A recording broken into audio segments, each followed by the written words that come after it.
Le peuple tzigane m'apparaît tel un peuple fossile qui semble avoir longtemps incarné dans son être même ce que fut probablement la tribu des temps préhistoriques. À la manière de l'étoile dont la lumière a mis des millions d'années à nous parvenir, l'ontologie tzigane semblait offrir jusqu'à peu, en l'occurrence avant l'ethnocide réalisé par la civilisation chrétienne, l'écho de ce que furent à l'origine de l'humanité les errances tribales, les campements nomades, les mythes et les histoires fondatrices, les logiques païennes, les spiritualités cosmiques, les intersubjectivités magiques, les lectures poétiques du monde, la pratique fusionnelle de la nature, le génie de l'oralité, la puissance du silence, la préférence des communications non verbales, la vie animale, la puissance de l'intuition, autrement dit, tout le contraire de ce qui fait la vertu de notre Occident effondré. Car cet Occident effondré célèbre les antipodes de la métaphysique tzigane, la sédentarité urbaine, les mégalopoles brutales, l'abolition de la mémoire, la religion positiviste, le nihilisme spirituel, la lutte des consciences de soi opposées, l'incapacité à lire la nature, l'ignorance du cosmos, l'illettrisme livresque, la passion du bavardage, l'autisme en matière de relations avec autrui, le narcissisme décadent, la méconnaissance des signes, la vie mutilée, le psittacisme généralisé, la passion aveugle pour les passions tristes, le raffinement thanatologique. Le poète tzigane Alexandre Romanès rapporte dans Un peuple de promeneurs la conversation qu'il eut avec un quidam dans un restaurant. Ce dernier lui dit: Dites-moi la vérité, vous, les gitans, vous êtes vraiment terribles, comme on le dit? Réponse du poète: Oui, mais vous, les Guedjés, vous êtes beaucoup plus terribles que nous. À son interlocuteur qui s'étonne, le gitan rétorque: vous avez inventé la colonisation, la prison, l'inquisition, la bombe atomique, l'ordinateur, les frontières. Le Guedjo en convainc. De fait, ce peuple stigmatisé depuis des siècles comme voleur de poules ou coupeur de bourse, cette tribu planétaire qui fut conduite dans la chambre à gaz a le tort de manifester clairement d'où vient la civilisation, un monde que les prétendus civilisés ne veulent pas voir. Les tziganes sont ce que nous fûmes, et nous ne voulons plus voir ce que nous avons été. Confis d'orgueil que nous sommes d'avoir abandonné ce que nous croyons être la barbarie, et qui nous est civilisation, et qui est civilisation relevée au cosmos, illusionnée sur nous quand nous imaginons être civilisés, là où nous manifestons notre barbarie, séparés de la nature et du cosmos que nous sommes. Car en effet, la lumière venue de l'origine du monde et portée par les tziganes jusqu'au cœur des cités contemporaines montre une clarté ontologique qui nous fait défaut depuis que nous disons du monde, non pas ce qu'il est véritablement, mais ce que les livres, la plupart du temps, les livres des religions monothéistes, nous disent qu'il est. Le rat des villes ne veut pas voir le rat des champs qui lui rappelle ce qu'il fut. Le dandy parfumé, l'esthète savonné, le lettré policé ne souhaite pas qu'on leur mette sous les yeux leur passé ancestral et ne veulent pas voir le temps, d'avant le temps barbare qui est le leur. Tant de la crasse, mais de la vérité ontologique, tant de la chevelure sale en broussailles, mais tant de l'authenticité métaphysique, tant des odeurs fortes des fripes qui sentent le feu de bois, l'humidité croupie, la saleté domestique, mais tant de la simplicité philosophique, tant du feu dehors contre le chauffage électrique, tant de la roulotte contre le pavillon de banlieue, tant du hérisson mangé debout près de la flambée, contre la nourriture insipide sous cellophane, tant de la voûte étoilée au-dessus de la tête contre la télévision qui détruit l'âme, tant de la toilette dans la rivière contre les bains moussants débordant des baignoires, tant de la musique autour du brasier qui crépite contre le mutisme des familles séparées devant leur écran. La trace des temps anciens d'une civilisation cosmique fait honte aux dévots des temps modernes de la civilisation acosmique. Dans leur récit généalogique, les tziganes fondent leur extraterritorialité ontologique. Ce peuple court-circuite les fondations judéo-chrétiennes. On connaît les fables d'Adam, le premier homme, d'Ève, la première femme, du paradis, de l'Éden, de l'arbre de vie, de l'arbre de la connaissance auquel il ne fallait pas toucher. Ève a voulu savoir, elle a su. Puis les humains dans leur totalité, hommes et femmes confondus, ont payé cet affront fait à Dieu d'une série de punitions. La pudeur, la honte de la nudité, l'enfantement dans la douleur, la vieillesse et la mort, mais aussi et surtout le travail, la condamnation au travail. Les Tziganes proposent un autre récit généalogique. Leur peuple procéderait du mariage d'Adam, avec une première femme qui aurait existé avant Ève. Ève n'est donc pas la première, mais la seconde. Comme la logique tzigane est matrilinéaire, la lignée échappe à la malédiction qui concerne les autres hommes, les gadgets, qui eux sont soumis à cette punition du travail. Pas concernés par le péché originel, les tziganes peuvent nous entretenir d'un autre rapport au temps que celui des autres hommes qui sont victimes de leur activité et perdent leur vie à la gagner. Le temps des tziganes n'est donc pas le temps du gadjo. D'une part, le temps d'avant, les sabliers, les clepsydres, les horloges, les réveils, les emplois du temps. D'autre part, le temps des instruments à le mesurer, à le quadriller, à le compter, à le comptabiliser, à le rentabiliser. Ici, le temps du soleil, temps des étoiles, temps des astres, temps des cycles de la nature, temps des saisons. Là, temps des montres, des chronomètres, des pendules. Dès lors, quand le gadjo met son réveil à sonner le matin, prend sa douche, se toilette, s'habille, se rend à son travail, non sans avoir regardé sa montre 10 fois ou écouté l'heure donnée par la radio 20 fois, quand il travaille à des choses inutiles, inessentielles, sans intérêt, sans vraie bonne raison, quand il mange rapidement de mauvaise nourriture, quand il reprend le travail l'après-midi pour sacrifier encore de longues heures à des tâches laborieuses, répétitives, productives d'absurdité et de négativité, quand il voit venu le temps de rentrer chez lui et qu'il s'entasse dans les transports en commun, s'enferme dans sa voiture pour de longs moments, perdu dans les bouchons et les embouteillages, quand il rentre chez lui épuisé, fatigué, harassé, quand il mange machinalement d'autres aliments insipides, qu'il s'affale devant sa télévision pour de longues heures, de bêtises ingurgitées, quand il se couche, abruti par ce qu'il a mangé, vu, entendu, il remet son réveil à sonner pour le lendemain matin, où il répétera cette journée, et ce pendant des années. Quand il fait tout ça, le gadjo se dit civilisé. Pendant ce temps, le Tzigane aura vécu une journée de simplicité, de vérité, de pure essence, de pure présence au monde, de jouissance voluptueuse d'un temps lent, naturel, surtout pas culturel. Il se sera levé avec le soleil, aura allumé un feu pour préparer son premier repas.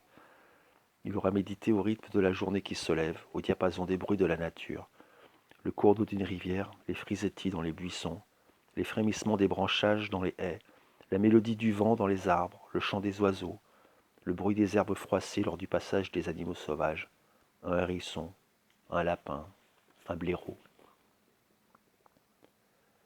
Le midi, avec les siens autour du feu, il mange debout ce qui a été chassé. Le hérisson, par exemple. Silencieux avec son couteau, il taille la viande posée, grillée, posée sur une tranche de pain, et mange sans parler. Pas besoin de mots. La vie se vit sans qu'on ait besoin de la dire. La dire, c'est souvent ne pas la vivre. La dire abondamment, c'est souvent la vivre petitement. Son corps, sa peau se retrouvent dans le vent, la pluie, sous le soleil, dans le brouillard, la bruine, dans le froid et l'humidité.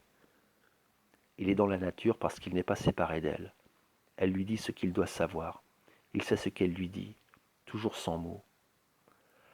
L'après-midi, toujours autour du feu qui est le foyer, le tzigane reste à ne rien faire.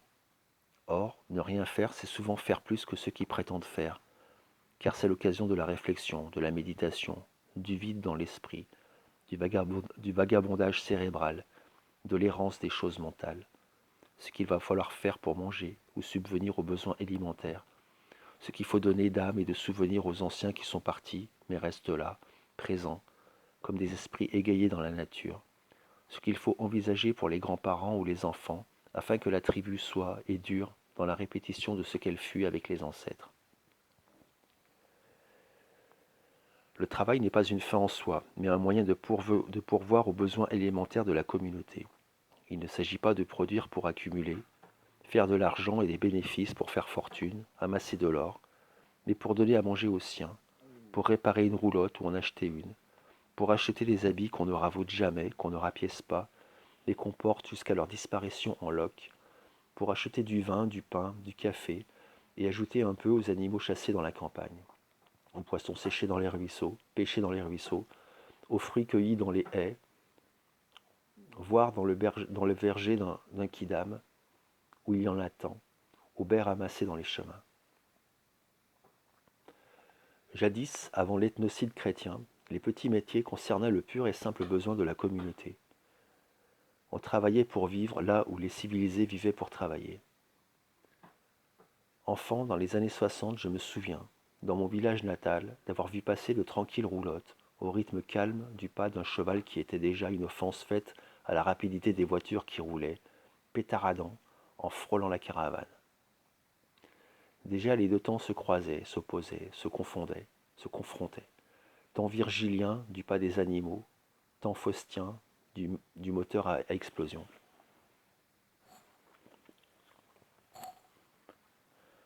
Disséminés dans le village, les hommes proposaient d'affûter les lames des couteaux, des faux, des faucilles. Ils rétamaient les casseroles et les couverts en étain. Ils récupéraient les vieux métaux. Cuillères à demi usées par tant d'assiettes de soupe raclées, bassines percées n'en pouvant plus après 2 ou 3 ou 4 rustines de métal.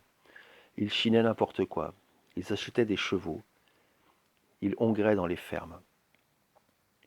Les femmes vendaient leurs paniers en osier, leurs vanneries, leurs pailles pour empailler les chaises, leurs joncs pour canner les fauteuils. Elles disaient la bonne aventure pour quelques pièces. Les Madame Bovary de la bourgade espéraient en Rodolphe, qui n'avait rien d'autre que leur mari, le soir. Du moins, pour quelques menus monnaies, elles avaient rêvé un peu, interrogé leur avenir et cru tutoyer leur destin. Le temps des adultes était donc celui d'avant, le temps d'Ève. Celui des enfants également. Pas besoin de faire vivre aux plus jeunes ce que leurs parents n'avaient pas vécu. J'ai aussi souvenir d'un tzigane scolarisé dans ma classe, d'un cours élémentaire, qui ne se pliait à rien en ce qui faisait l'emploi du temps des filles et fils d'Ève.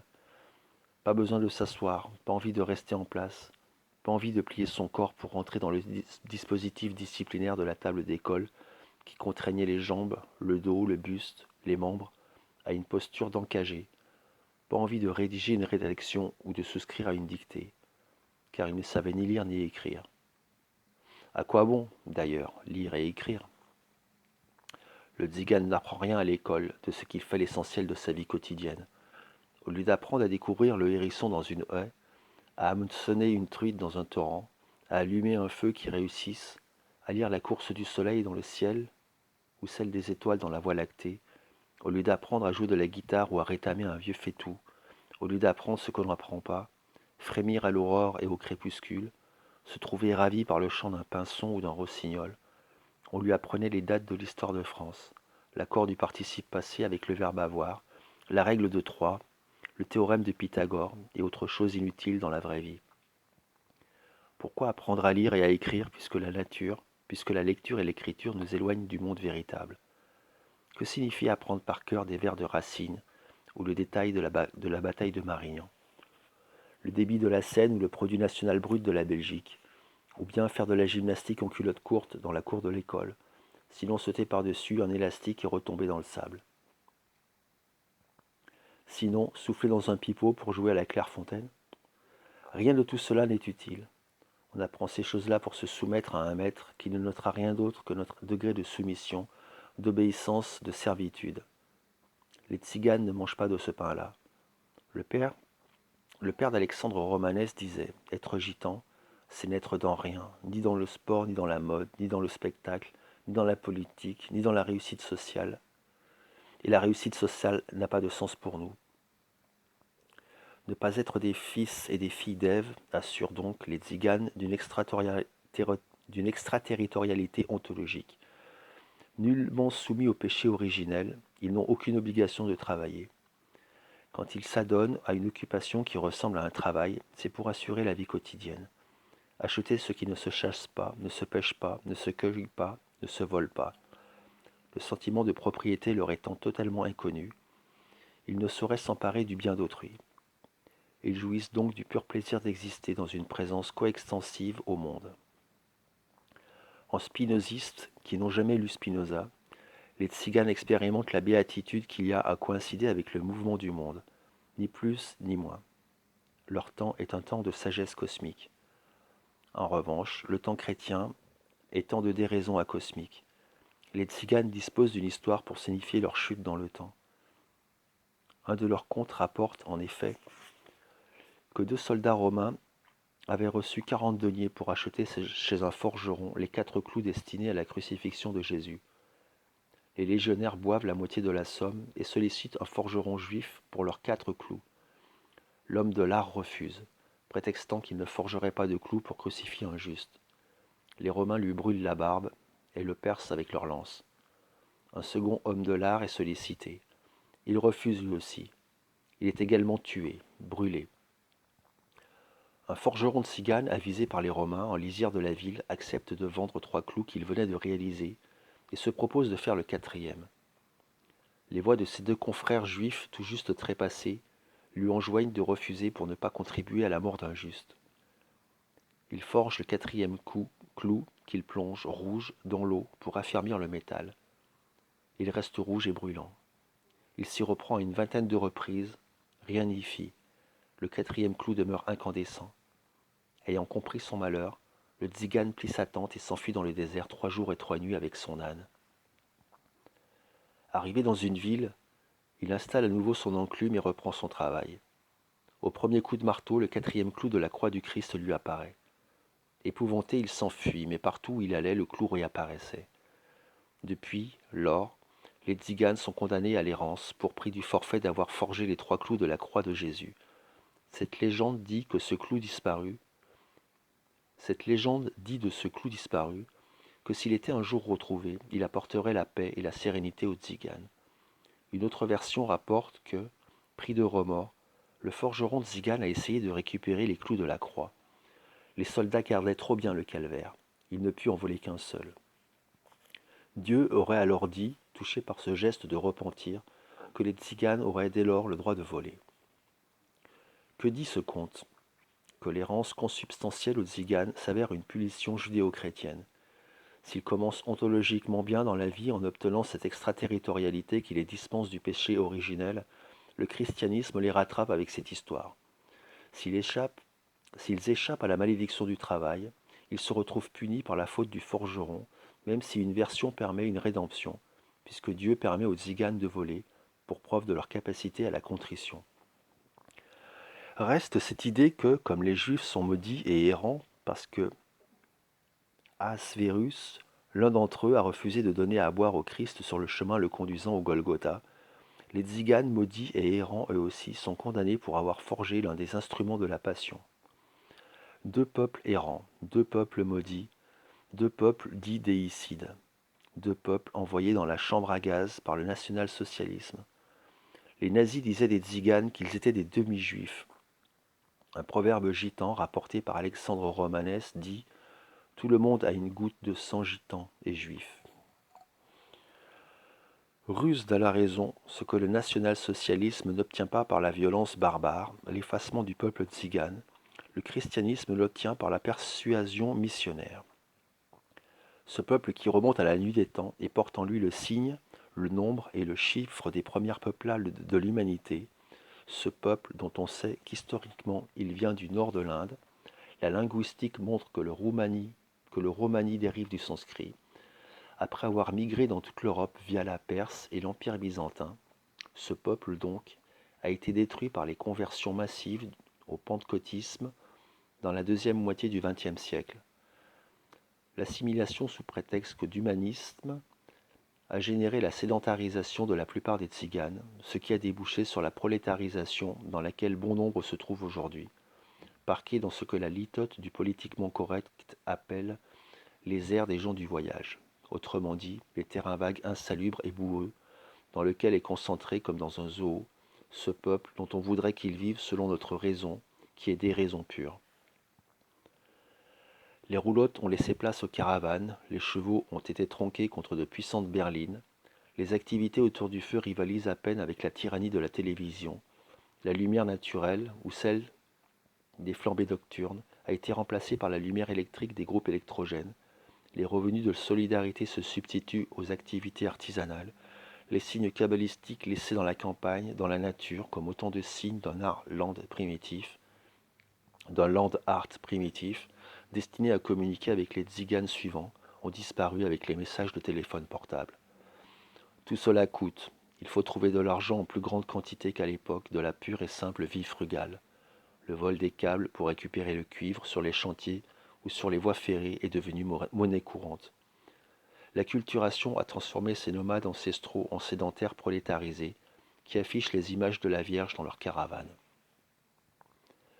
Or, il y eut une grande et belle civilisation orale tzigane pendant des siècles. Elle témoigne de ce que furent probablement les relations des hommes simples avec le cosmos au premier temps de l'humanité. Leur conception du temps n'est pas cérébrale, intellectuelle, théorique, libresque, mais expérimentale. Gens de route et d'errance, les nomades ont besoin de lire le ciel, la course du soleil, sa hauteur dans les terres, son tracé, les heures changeantes de son lever et de son coucher, les étoiles, les constellations, leurs mouvements, leurs cartes. Les tziganes veulent également savoir s'ils pourront prendre la route ou non, si le brouillard ou la pluie ne les contrarieront pas, combien de temps la neige les retiendra, si la grêle viendra, ce qu'annonce l'arc-en-ciel. Saison des voyages, saison de la sédentarité, saison des migrations, saison des campements, saison du printemps, saison de l'hiver, saison du renouveau de la nature, saison de son endormissement, saison des gibiers comestibles, saison des hibernations. Le temps météorologique est la matrice du temps ontologique. Le temps qu'il fait, c'est le temps qu'il est. Pas de montre au poignet, il suffit de lever le nez, de redresser la tête, de regarder le monde qui répond immédiatement. Lorsque vient le printemps, il existe une cérémonie pour le fêter. La nature réunit à ce moment-là la fin de la mort de l'hiver et le début de la vie du printemps. Mort de la mort, vie de la vie, et ce, dans un même moment. Les tziganes entassent tout dans leur roulotte et partent. Ils quittent la ville par une sortie et y rentrent par une entrée opposée. Ils accomplissent ainsi, avec leurs chevaux, leurs familles, leurs objets, leurs enfants, le mouvement cyclique de la nature. Ils referment la boucle du cercle sur elle-même et rejouent, comme des millions de primitifs sublimes dans l'histoire de l'humanité, le cycle de l'éternel retour du même. Les tziganes, du moins avant l'acculturation chrétienne, croyaient aux leçons du cosmos. L'ordre, ce que dit encore l'étymologie de l'univers, enseigne une répétition du même contre laquelle on ne peut aller. D'où une soumission fataliste à ce qui est. Il existe un destin, il faut s'y conformer. Ce qui va advenir est écrit. Il n'est pas possible de se soustraire à cet ordre du monde. On ne saurait modifier le destin, écrire une histoire déjà écrite, intervenir dans le cours des choses gravées dans le rythme de l'univers. Le futur a la même consistance que le passé. Ce qui a été fut, et on ne peut rien contre. Ce qui sera est déjà, et on ne peut pas plus contre. Le proverbe manouche après-demain, demain sera hier, exprime ce temps unique, diversement modifié, mais toujours semblable à lui-même. La matière du temps se confond avec les temps intrinsèques de la nature et du cosmos. Qui voudrait modifier son passé? Faire en sorte que ce qui a eu lieu n'ait pas eu lieu. Agir et intervenir sur ce qui fut pour que ce qui fut n'ait pas été ainsi. Un fou, un sot, tout aussi fou, tout aussi sot, celui qui voudrait agir sur son futur sans le vouloir, plutôt comme ceci que comme cela. Sage, le tzigane veut le temps qui le veut. Il veut le passé qui fut, et le futur qui sera comme il fut et comme il sera, car il sait qu'il ne peut rien sur le temps, puisque c'est le temps qui peut tout pour lui, sur lui. Le cycle est cycle des cycles. Évidemment, insoucieux des livres et de leur folie, moquant les leçons du papier pour se contenter des enseignements de la nature, ce peuple de civilisation orale commémore des passages, les moments du cycle. Ce sont bien sûr les temps de la nature naturante et de la nature naturée, les temps des saisons que le christianisme a fixés dans ses légendes, ses histoires et ses mythes. Temps de Noël, temps de Pâques, temps de la Pentecôte, autant de temps indexés sur les solstices et les équinoxes, le plus et le moins de lumière. Les tziganes ont des coutumes, un folklore, des légendes associées à ces points fixes de la cartographie du cosmos. À Noël, solstice d'hiver, les tziganes préparent leurs produits magiques, qui permettent de guérir. Graisse de lièvre, de porc ou d'oie, peau de serpent, sang de chauve-souris, sangsue, lait maternel, urine, herbes, salive, poils de feutre, fruits et légumes séchés, etc. Le retour de la lumière, c'est le retour de la vie, donc celui de la santé. À ce moment, les esprits manifestent une plus grande puissance. d'où la nécessité d'un rituel de conjuration pour éloigner les mauvais et se rendre favorables les bons. Les chrétiens transforment cette période cosmique en épiphanie de leur religion transcendante, de salut. Les tziganes en font un temps propice aux pharmacopées immanentes, grand moment vitaliste. Le jour de Noël, les tziganes allument un feu et s'installent en rond autour de lui.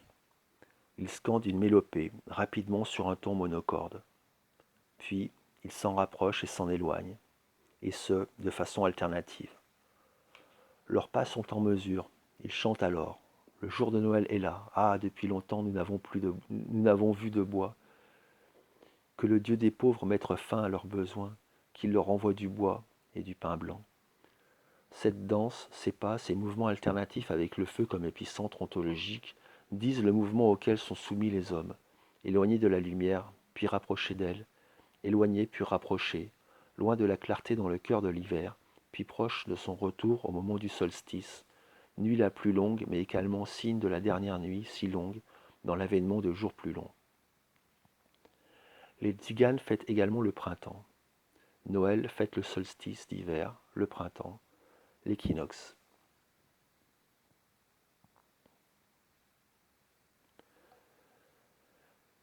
Temps du renouveau, de la joie et du désir de vivre, du retour de la nature libre, des départs sur la route, temps du retour des oiseaux partis dans le sud et remontant vers le nord. Ce moment cardinal est moteur de l'être tzigane consubstantiel au nomadisme, à l'errance, à la route, au voyage, au déplacement. Le printemps est le moment intermédiaire entre le froid de l'hiver et les brûlures de l'été, entre les ténèbres de décembre et la lumière de juin.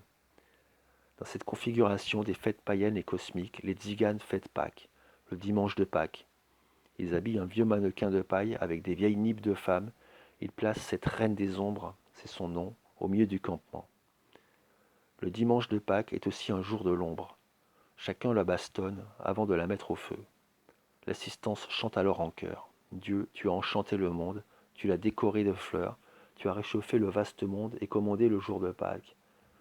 Reviens maintenant, Dieu, près de moi. Ma hutte est balayée par une nappe propre mise sur la table. Le sacrifice de l'ombre fait donc advenir la lumière. Chez les chrétiens, la mort du Christ fait également venir la lumière du salut. Sa mort garantit la résurrection, donc la vie. La combustion tzigane de l'ombre assure le retour de la lumière. Le lendemain de Pâques, les tziganes célèbrent la Saint-Georges dans un lieu retiré. Ils investissent un garçon de pouvoir emblématique et il devient le personnage principal de cet événement, le Georges vert. Ils le décorent de la tête aux pieds avec des branches et des feuilles de saule. On lui confère alors des fonctions rituelles, sur les animaux de la tribu, sur les cours d'eau. On jette à l'eau un mannequin de paille fonctionnant comme son substitut. Les festivités durent toute la nuit. Un grand gâteau est partagé par toute la communauté. La Pentecôte est aussi fêtée dans la tradition païenne. Elle était fête des moissons. Le judaïsme en fera un moment du don de la loi de Moïse au Sinaï. Le christianisme le dit temps de l'avènement de l'Esprit Saint sous forme de langue de feu descendue sur la tête des apôtres. Les tziganes confectionnent à ce moment les médicaments pour soigner les maladies et protéger des malheurs. Dans leur tradition, les tziganes restent donc plus proches du paganisme, de la récolte de fruits positifs et bénéfiques de la nature, que des billevesées chrétiennes. Paradoxalement, le pentecôtisme deviendra l'agent le plus ethnocidaire de ce vieux peuple, longtemps fossile, comme s'avère fossile la lumière des étoiles qui nous parvient du fin fond de l'univers. Le paganisme tzigane est aussi visible dans l'animisme qu'il active. Ainsi, avec l'histoire des hérissons, un tzigane la raconte à l'anthropologue Patrick Williams, qui la rapporte dans Nous, on n'en parle pas, un fêtier, autrement dit un tzigane qui dispose d'un stand de tir sur les fêtes foraines, vient chercher un comparse, tzigane lui aussi bien sûr, pour aller à la chasse aux hérissons avec sa petite chienne. Le gros tatave sollicite tant et si bien Tchavolo, le fêtier, qu'à la fin il cède, même si le premier ne plaît guère au second, car, horreur pour un tzigane, il fait raser et nettoyer ses hérissons par un tiers avant, comble absolu, de le mettre à rassir plusieurs jours au réfrigérateur. Dégueulasse, dit le Tchavolo. Il part tout de même chasser avec la petite chienne dans les champs. Il s'arrête dans les haies, mais ne trouve rien. Le Tchavolo fait semblant de chercher, mais il ne cherche pas. Le gros Tatave, lui, y met de l'ardeur, mais c'est pas tant. Il ne sait pas chercher les hérissons. Ils inspectent encore 2 ou 3 buissons. Un hérisson sort, puis un autre et un autre encore. Une ribambelle de hérissons avance en procession dans l'herbe. Une centaine de hérissons à la queue leu. Le gros Tatave ne se sent plus de joie. Il ouvre son sac et avise le premier petit animal vers lequel il avance la main. Laissons le Tchavolo raconter la suite de l'histoire. Le hérisson se retourne et lui dit. Le hérisson dit au gros en français, il le dit, hé, bien mon frère, tu ne vois pas qu'on est en train de suivre le convoi de mon pauvre père? Dès lors, la mort étant sacrée chez les hérissons comme chez les humains, pas besoin d'en estourbir un seul.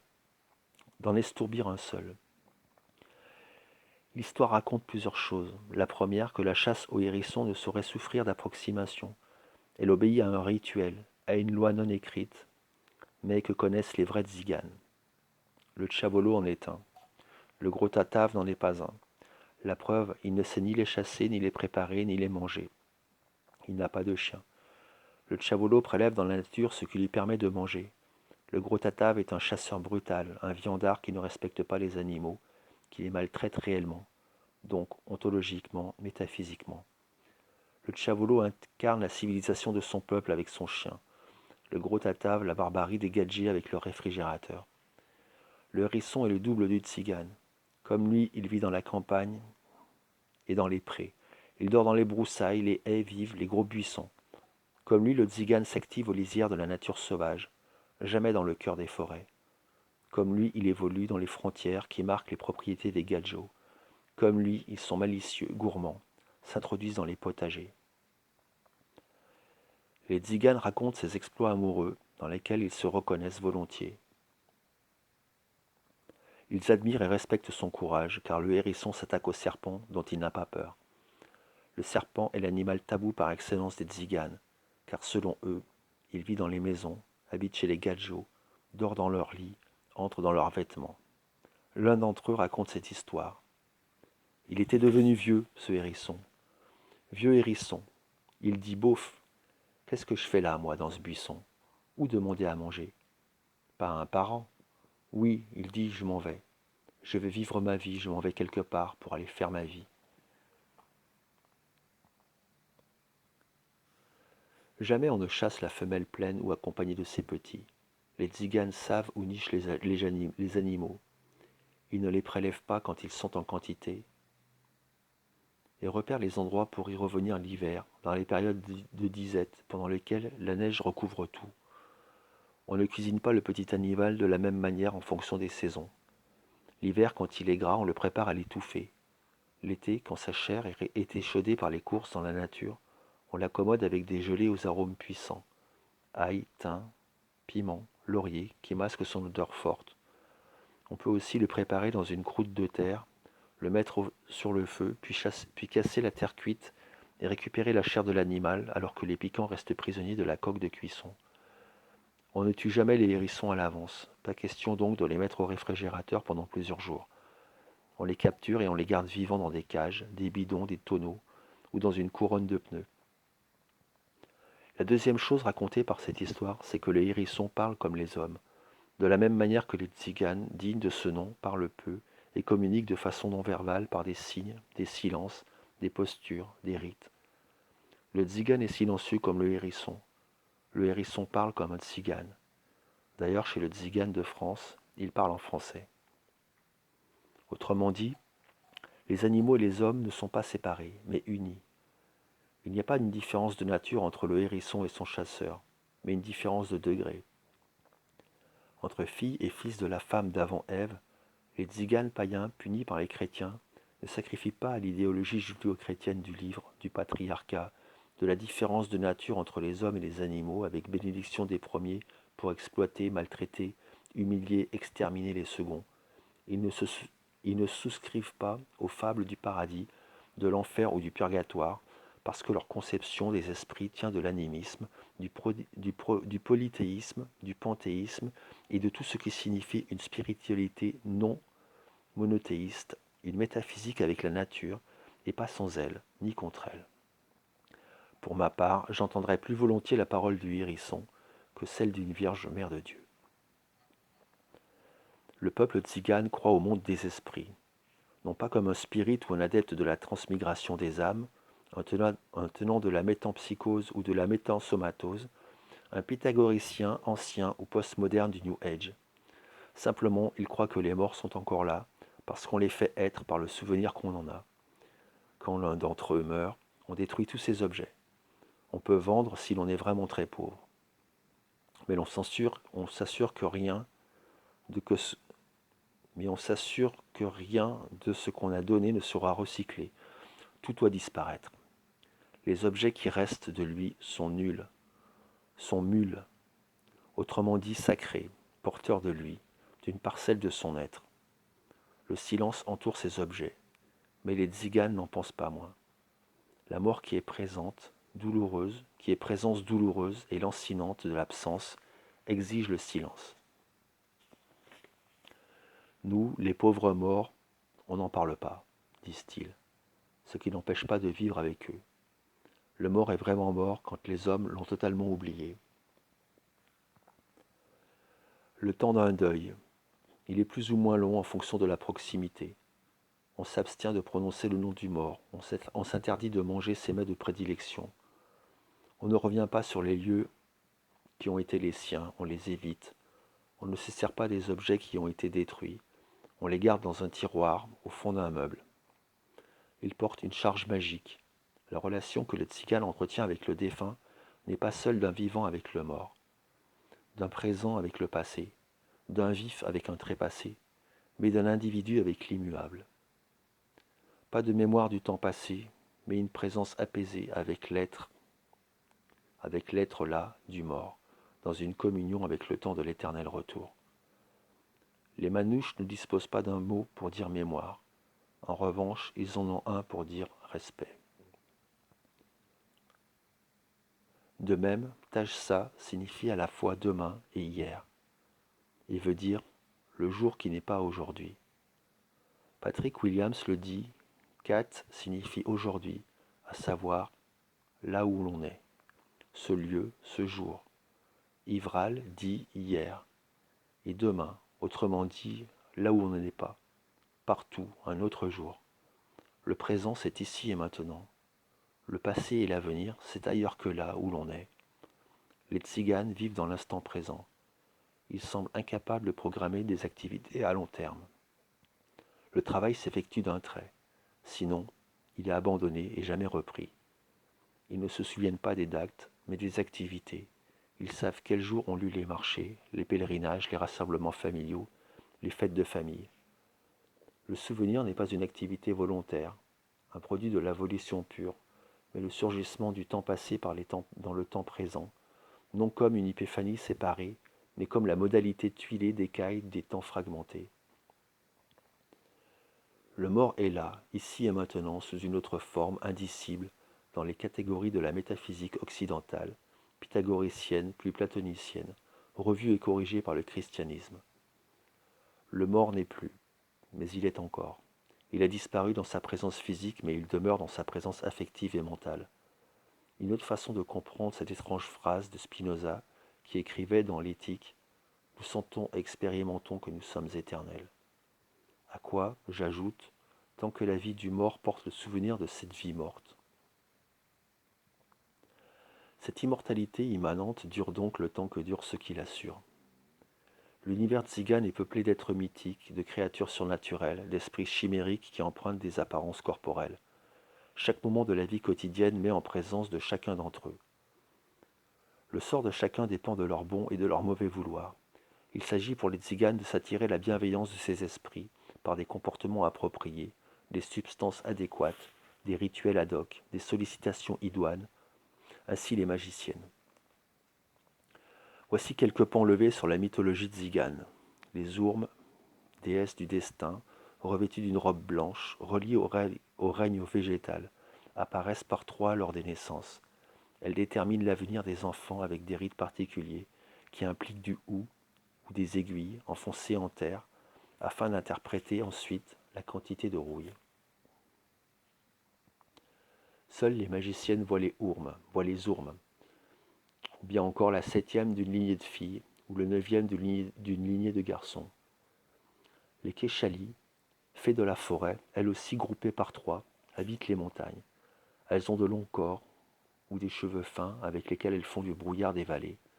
Vierges, elles peuvent aimer un homme et se lier à lui, mais pour son malheur, car elles accouchent d'un enfant mort-né. Le pauvre homme, fasciné par elles, en perd la raison. Alors son pouvoir magique disparaît. Elle se réfugie toujours plus haut dans les montagnes pour y vieillir et disparaître. Quand elle veut attirer la chance sur un nouveau-né, elle attache le fil rouge de la chance autour de son cou, s'il a une ride circulaire ou un pli. Elle peut ainsi, pour obtenir le même effet, tisser un peu de sa chevelure pour en faire une robe de chance si fine, si délicate, si transparente, qu'elle s'avère invisible aux yeux des hommes. Les Olipis, enfin, qui, possédées par le démon après un accouplement avec lui, deviennent des sorcières, se réjouissent du malheur des gens et distribuent les maladies autour d'elles. Le destin est donc une affaire de puissance magique. Il n'y a pas de futur libre, mais un avenir écrit par des forces auxquelles il faut se soumettre. Le hou, le fil rouge, l'aiguille, les cheveux tissés, disent la magie des femmes mystérieuses qui veulent à la place des humains, qui, eux, sont voulus par elles. Cette mythologie procède probablement des lointaines époques du nord de l'Inde, quand les tziganes vivaient sédentarisés dans les lieux à forte densité mythologique. Nul besoin de préciser que ces normes tziganes ont été exterminés par le pentecostisme qui en faisait le signe d'un paganisme et de superstitions insupportables en regard de leur religion tellement rationnelle par ailleurs. Les tziganes entretiennent avec les morts une relation qui nous en apprend beaucoup sur leur rapport au temps immanent. Pour eux, il n'est pas question d'un arrière-monde, ce qui pour moi définit toute religion, mais d'un ici-bas, ce qui, à mes yeux, définit une philosophie, une ontologie, une sagesse. Pas de ciel tzigane rempli d'anges, d'archanges, de trônes, de séraphins ou autres créatures de la déraison pure, mais un ciel saturé d'étoiles, la nuit, et habité par la course du soleil, le jour. Le ciel, des brouillards et des brumes, des temps couverts et des azurs sidérants, des arcs-en-ciel et des aurores orangées. Pas de punition chez ce peuple libertaire, pas de châtiment, d'expiation, de damnation, de pénitence dans cette civilisation du hérisson. À la mort du tzigane, du moins dans les temps d'avant, l'ethnocide chrétien, on brûlait sa roulotte, ses objets, parfois plus tard, dans la caudalie de la civilisation, sa voiture ou son camion. Ses bijoux et son argent étaient déposés dans son cercueil, ou bien dépensés dans les funérailles, investis dans le tombeau mirifique et sa décoration. L'incinération des biens disait tout le génie de ce grand peuple qui n'avait cure de l'argent, de la propriété, des choses de l'avoir. Quand on perd un être cher, plus rien n'est cher. Alexandre Romanès raconte dans Un peuple de promeneurs combien cette culture qui leur fait brûler leurs vaisseaux concerne également les vivants. Ainsi, deux frères, directeurs de cirque, ne s'entendent plus. Ils veulent se séparer, mais comme toujours quand on ne s'entend plus, on ne s'entend pas non plus pour se séparer. Il y a des biens, un chapiteau, une toile, un cirque, des camions, une caravane. Mais la discussion n'aboutit pas, rien n'y fait. Le soir, faute d'accord, ils rassemblent le matériel sur place, aspergent le tout d'essence et y mettent le feu. Quel bourgeois incendierait ainsi son pavillon, sa voiture, ses voitures, ses meubles, ses bibelots, ses objets? Grandeur tzigane.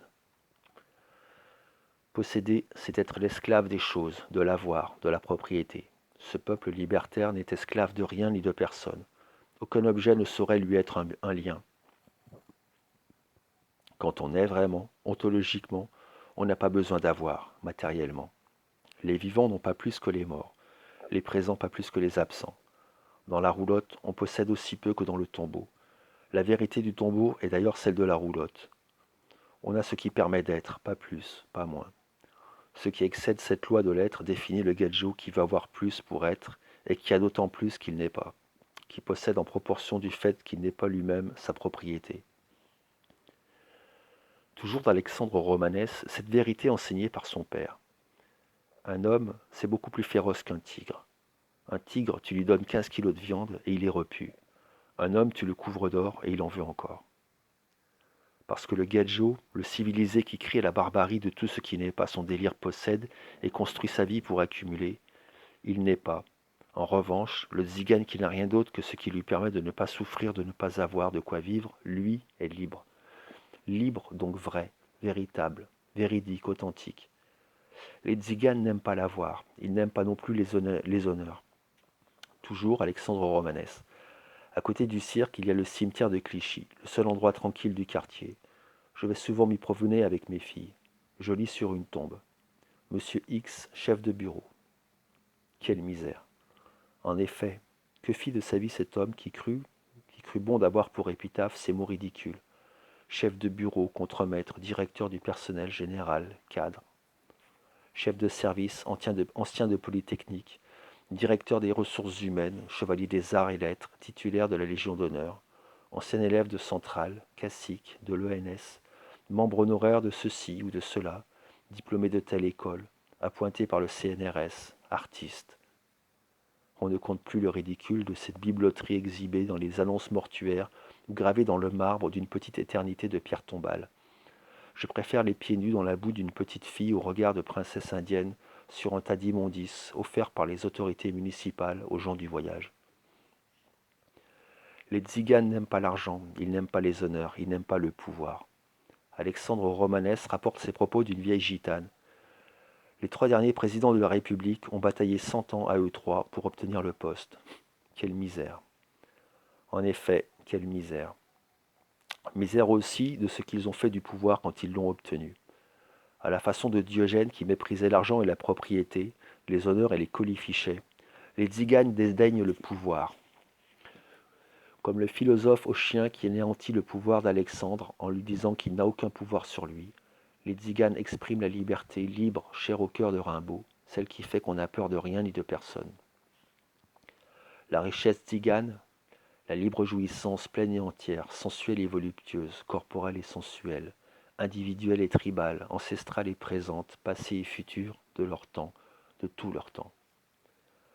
À la façon de l'aristocrate grec ou du patricien romain, ils pratiquent un otium décomplexé, qui complexe la plèbe bourgeoise et richissime de ceux qui ont de l'argent, des décorations, du pouvoir, mais qui ne se possèdent plus depuis longtemps, aliénés à leur délire, à leur divagation, à leur folie, à leur bêtise. Brûler sa roulotte, ne convoiter que le hérisson pour le repas du soir, posséder l'empire sur soi, avoir au-dessus de la tête la voûte étoilée, se réchauffer auprès d'un feu comme le faisaient les hommes préhistoriques. Voilà les vraies richesses. Jadis, quand j'ai créé l'université populaire du goût à Argentan, je l'avais placée sous le signe de ce proverbe manouche. Tout ce qui n'est pas donné est perdu. Cette phrase avait été peinte à l'entrée du chapiteau où nous donnions des fêtes gratuites dans lesquelles la culture servait à réunir, à lier, à rassembler des gens qu'habituellement elle séparait, distinguait, classait. L'ouvrier syndicaliste, communiste, marxiste, urbain, sédentaire, bourgeois, très propriétaire, hostile aux manouches qui m'aidait dans cette aventure, mais profitait de la situation en s'enrichissant personnellement sur son dos. Lui et quelques-uns de ses comparses avaient probablement lu tout ce qui n'est pas volé est perdu. Le voleur, c'était lui, pas les manouches qui emportaient parfois ce que dès lors, ils ne pouvaient plus voler. Dans une civilisation qui ne reconnaît aucune propriété, à quoi peut bien ressembler la poule du voisin, le jardin potager du Gadjo, le fil de cuivre du chantier d'un promoteur immobilier, l'entourloupe de la chaise qu'on promet de refaire avec de la belle paille et que l'on livre avec un mauvais canage de plastique? À rien. Alexandre Romanès ouvre ainsi un peuple de promeneurs sous-titré Histoire de Zigane. La grand-mère a sa petite-fille qui va partir. Ma fille, que Dieu soit partout sur ta route et que tu voles beaucoup d'or. Gruger d'une poule, voler d'un kilo de pommes de terre, escroquer d'un billet de quelques euros, oui, certes, entendu, et alors? Tout n'est que vanité et poursuite du vent. Demain est un autre jour, semblable à aujourd'hui, car ne l'oublions pas, après-demain, demain sera hier, et plus loin qu'après-demain, nous ne serons plus rien. Or, plus loin qu'après-demain, c'est très vite, c'est bientôt, c'est demain, tout à l'heure peut-être.